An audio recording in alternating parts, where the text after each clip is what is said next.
My guest on the Europe Conversation this week is Antonio Campinos, President of the European Patent Organisation. He says while Europe has lost competitiveness over the past 2 decades, there are opportunities in the United States given current political tensions where potentially talent could come back to Europe. Antonio Campinos, President of the European Patent Office, thank you very much for joining us on the Europe Conversation. It's a pleasure and honor to be here. Thank you for the invitation. Well, tell us a little bit about what the EPO does. The European Patent Organization has a European DNA, but is an international organization. And when you look to the world, it's the sole international organization who provides substantive examination of a patent. When you think that you have created a new technology, when you think that you have a new invention, you will seek for protection. And what the European Patent Office does is that it will check whether that technology that you forward to us and that you want to be protected as a patent is new compared to whatever has been invented or created by humanity. So patent literature, but also non-patent literature like scientific papers.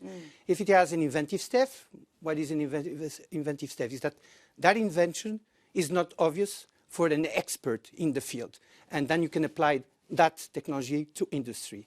We have 39 member states.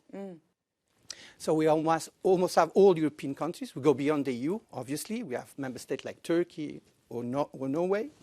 We receive 200,000 applications per year. You would say 200,000, wow. 200,000, wow, yes. But if you compare to the US, that receives 600,000 applications. Or China, 1.5 million applications, you will see that 200,000. It's a good number, but still, there's a lot of technologies out there, potential technologies, potential inventions that are not converted into patents, which is the first step towards the commercialization.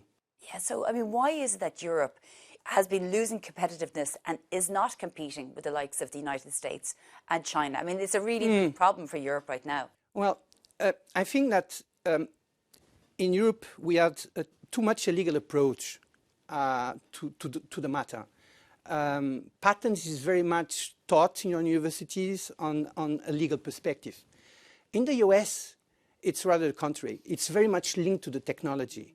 So the approach is totally different. That's the first thing.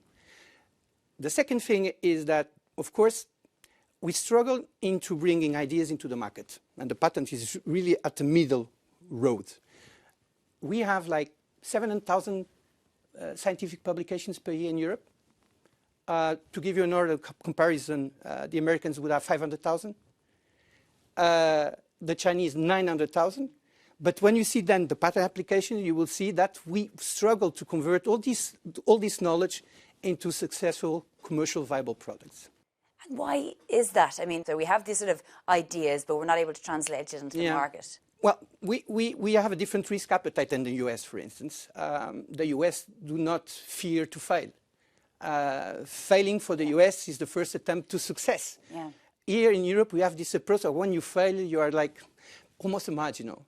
So, and we applied that way of seeing the world to everything we do. So, for instance, if you want to invest in a new technology, you want to be reassured that it will be a success. But you never know. You don't know. Exactly. And most probably you're going to fail. Now what we need to do is, of course, like we discussed again on the drug report, I'd say that we're missing 800 billions to be a par with the Americans. But when you look at the structure of this investment, it's much more what we call seed capital, so early stage capital, when you are creating your startup. What we struggle is to scale up, to gain dimension. And then we need more funding.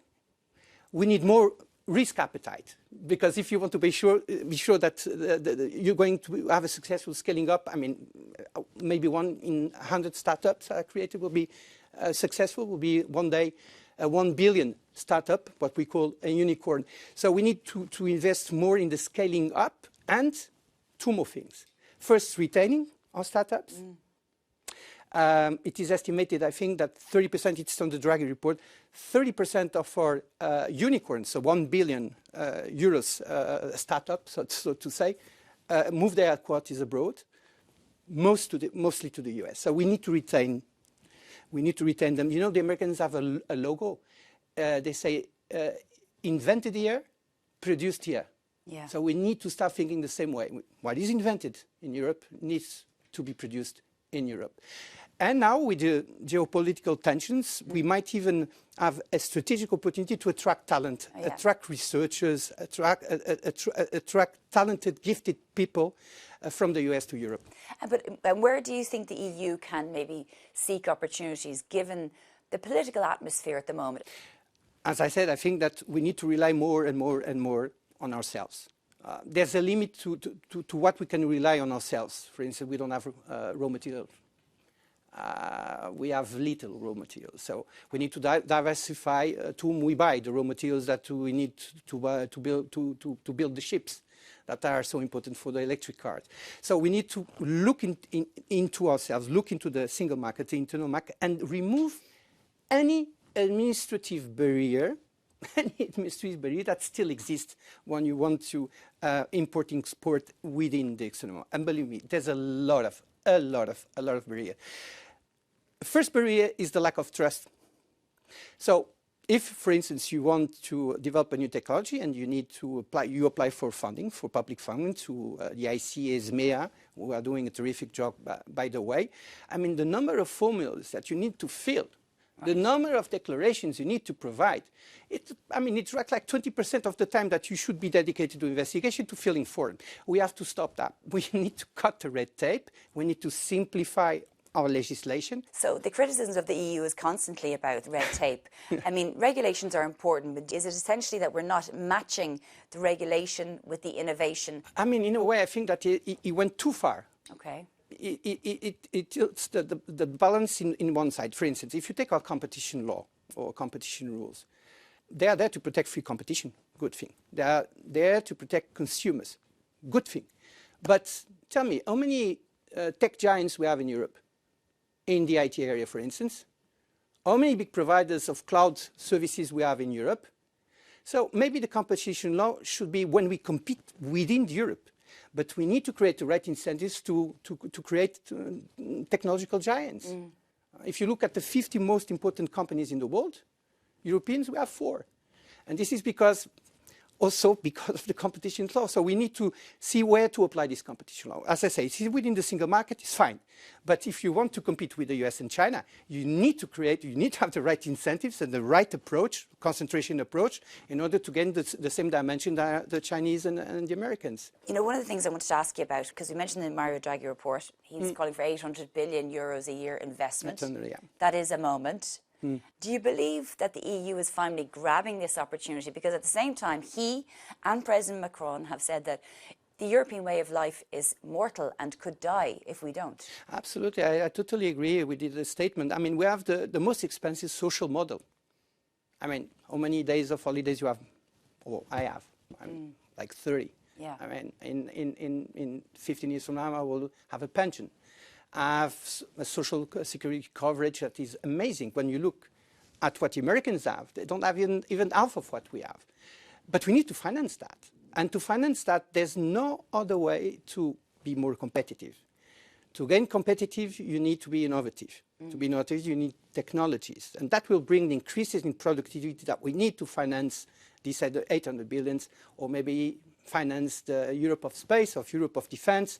We need to be more productive. But are we there? That's what I'm asking. No, we're not there. Yeah. We lost productivity. That's why we lost productivity when we compare ourselves to the Americans and to the US. We lost productivity in the past 20 years. Yes. And why did we do that? And how can we get this back? We need to focus on gaining efficiency gains in our traditional industry. And we need to promote more and more disruptive technologies that will bring these increases in productivity, such as AI. Who doesn't use an AI model? I won't make no advertising. I'll make no advertising for specific AI models. But the AI models are bringing a revolution in our lives, bringing tremendous increase in productivity. But they need to spread. They need to touch all industries. I want to bring you back to the political situation that we're in now with the United States. What do you think the implications of this trade war will be for Europe, of course, in terms of the economies, but also the dissolution in some way of the sort of Western alliance, transatlantic alliance? Well, I mean, tariffs are not good for trade. and not good for the European trade, but they're not good for the American trade. In the meantime, we need to rely on ourselves. We need to diversify our supply chains, and we need to look more, maybe look expand our free trade agreements with natural partners. I would say Canada, for instance, Mexico, so north of US, south of US, and obviously China. And what do you think the opportunities lie? Do you believe that maybe the innovation can come this way amid an insecure United States? I mean, there's no alternative. I mean, you said that, I don't know how you say this in English, but the necessity brings ingenuity. And we're in deep need. We are in deep need. We're in deep need. So humankind is never as creative as when he is in need. And we are in need. The sense of urgency is there. So I think that, I mean, this is more than a wake-up call. This is a different world in which we have entered. And we are strong in Europe. We are still a big economic powerhouse. And the only thing is that we need to diversify. We can't rely now exclusively in the US to protect us or to trade with us. We need to diversify our partnerships. Okay, just final question then. Are you optimistic about the next 5 years amid everything that we've talked about today? Global political instability, concerns around EU competitiveness and innovation. Are you optimistic?